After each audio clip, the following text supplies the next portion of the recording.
Have you ever wondered why forgiveness and reconciliation are often deemed as two of the most challenging tasks in life?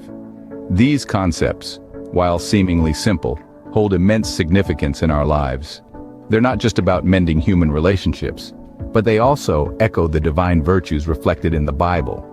These virtues, when understood and practiced, can profoundly transform our life experiences. So, to truly comprehend the depth and richness of forgiveness and reconciliation, let's delve into the biblical stories that exemplify these concepts. Remember Joseph, the favorite son of Jacob? His story is a powerful testament to forgiveness. In the ancient land of Canaan lived a young man named Joseph, adored by his father, envied by his brothers. His brothers, overwhelmed by jealousy, sold him into the hands of traders who took him to Egypt, where he was sold as a slave. Yet, Joseph, even in the face of adversity, remained steadfast and strong. In Egypt, he rose to power, becoming the right-hand man of Pharaoh, the ruler of the land.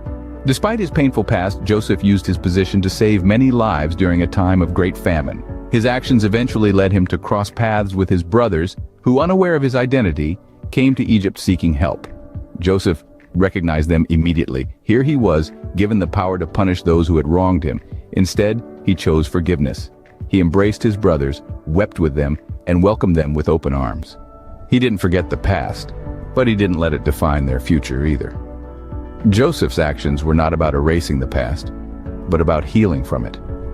He understood that forgiveness is a journey, one that allows us to move forward, not in spite of the pain, but through it. Joseph's story teaches us that forgiveness isn't about forgetting the past, but about healing and moving forward. Another compelling story is the parable of the prodigal son, a profound lesson in forgiveness and redemption. This tale tells of a young man who, eager to taste life's pleasures, requests his inheritance early from his father. With his newfound wealth, he journeys to a distant land, squandering everything on reckless living.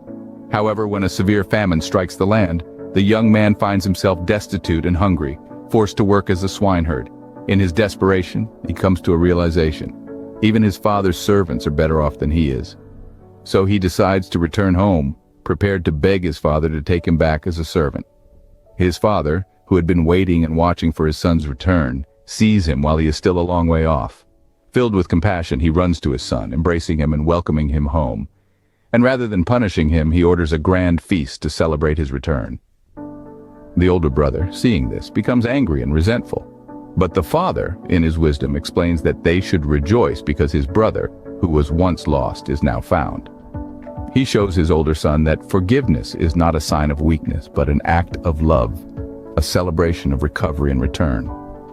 The parable of the prodigal son shows us that forgiveness is a manifestation of love, and it's never too late to seek reconciliation. These biblical stories illustrate the essence of forgiveness and reconciliation. They teach us that forgiveness is a healing process, a journey towards moving forward. It is an act of love, an opportunity to remove the shackles of resentment. As for reconciliation, it reminds us that it's always within reach, a chance for peace and renewed relationships.